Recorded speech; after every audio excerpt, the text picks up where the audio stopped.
questão também vale a pena destacar as candidaturas e anticandidaturas a reitor, né? Que tanto a gente rejeitou desde o início, como as próprias assembleias dos estudantes rejeitaram, né? Uma dessas candidaturas é do Chico Miralha, né? Que foi lançada pela DUSP, e eles lançaram uma candidatura oficial, quer dizer, o cara foi lá, participou de todo o circo, né, de debate, o que você faria como reitor, quando na verdade se tratava simplesmente de fazer como os estudantes e finalmente funcionários fizeram, de denunciar o processo, né, de repudiar o processo como um todo, porque mesmo que todo mundo escolhesse o Chico Miralha, o Serra escolheria o Rodas, né, escolheria um candidato mais de acordo com os interesses dele, né? Então, quer dizer, participar nisso é isso, né? Participar de um circo é você compactuar com a farsa que é a eleição, né? Porque não é uma eleição de verdade. E da mesma maneira a gente tende a anticandidatura do Chico de Oliveira, né? Quer dizer, que é um professor aposentado, então não poderia concorrer, e setores minoritários como o PSTU lançaram a anticandidatura dele, né? Embora ela tenha fracassado desde o início, porque já não recebeu o apoio dos estudantes, que era o principal filão mesmo, né? Porque os professores já estavam, a maioria, encaminhados para a candidatura do Chico Miralha. Então foi rejeitado pelos estudantes, meio que miou a candidatura do Chico de Oliveira, mas o papel que ela cumpria não era muito diferente do Chico Miralha, né? Quer dizer, ao invés, o que eles propunham no fundo, né, no final das contas, era, ao invés de fazer um boicote, de denunciar as eleições, de denunciar todo o processo e colocar um programa totalmente em oposição à reitoria, às eleições para reitor, ao regime como um todo, é apresentar aquela candidatura, fazer uma consulta, aí os estudantes vão lá, votam, quem que é seu candidato preferido, que é um negócio que está totalmente ultrapassado já, né? Tipo, não se trata mais de fazer uma consulta para mostrar que o reitor, que é escolhido pela burocracia, não representa estudantes, não representa a maioria da universidade, porque isso já ficou totalmente claro, né? Ficou claro na eleição oficial mesmo, né? Quer dizer, quando a própria burocracia mais votou em branco do que votou nos 3 primeiros candidatos, ela já mostrou que vai ser eleito um reitor, né? Melhor, vai ser escolhido um reitor, foi escolhido finalmente pelo Serra, mas que não representa a vontade de ninguém na universidade, só do governo mesmo, né? Quer dizer, não precisava dessa anticandidatura, já ficou, o próprio processo deixou claro, né? O que é preciso era justamente uma ação mais enérgica, né? No sentido de denunciar a farsa e de colocar um programa combativo para a questão do poder, né? Colocar uma perspectiva de poder que fosse uma perspectiva que mudasse realmente todo esse regime da universidade. Nesse sentido, o resultado da luta dos estudantes foi uma vitória, né? Porque o fato de ter adiado a eleição e agora a nomeação do Rodas vai abrir mais uma crise, né?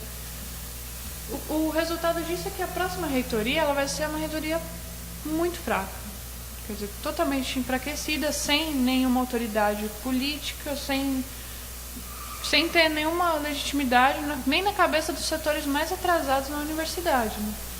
Porque foi contestada desde antes, todo o processo. E finalmente, quando todo o processo foi concluído, também sob protesto, teve que ser adiado e tudo mais, a pessoa escolhida nem foi a que saiu desse processo, que já foi denunciado, que já era fraudulento, que já não representava a vontade da comunidade acadêmica. Então, quer dizer, é uma reitoria que não está apoiada realmente em nenhum setor expressivo dentro da universidade, né? Nesse sentido, foi uma vitória dos estudantes, né?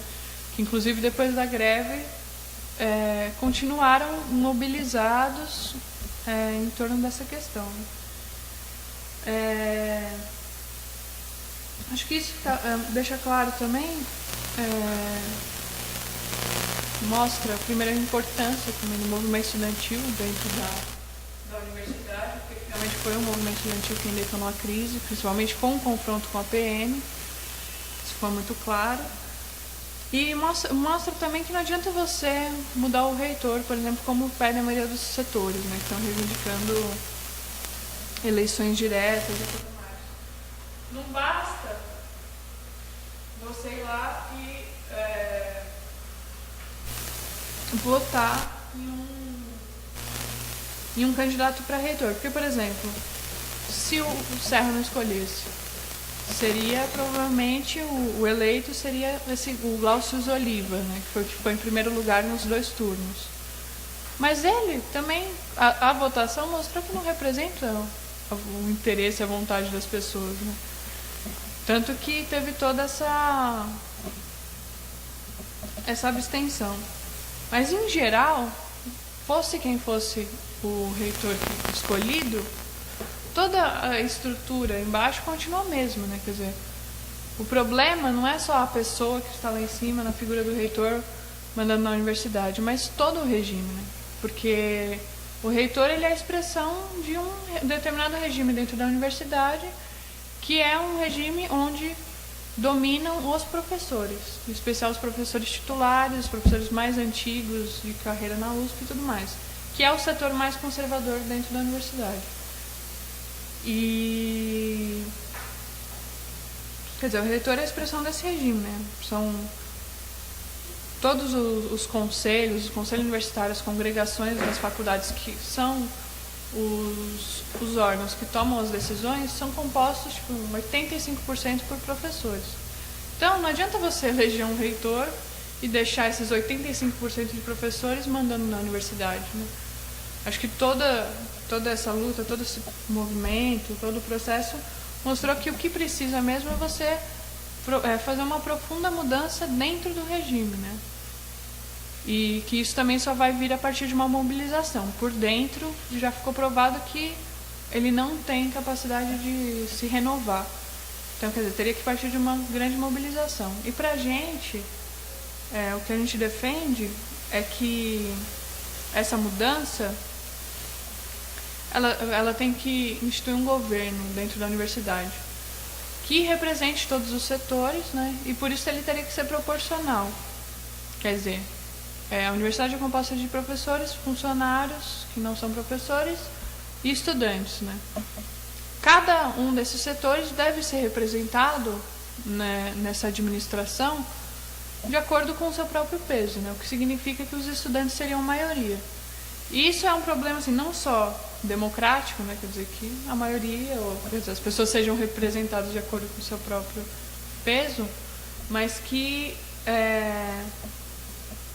mas é um critério que corresponde à própria realidade, quando todo mundo observa que o movimento estudantil, os estudantes, são um setor que mais se mobiliza e em defesa do ensino público, né, das melhorias dentro da universidade.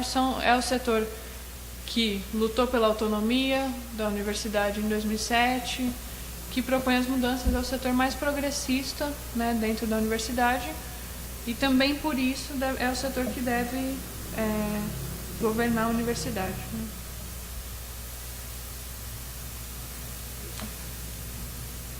Sim, só mais um comentário que eu acho que é importante, que o que está acontecendo na USP também, ela é um processo que vai se espalhar por todas as outras universidades públicas ou não do país, mas principalmente nas públicas, né? O primeiro nas públicas. Um caso desse que a gente já pode ver é na própria UNB, né?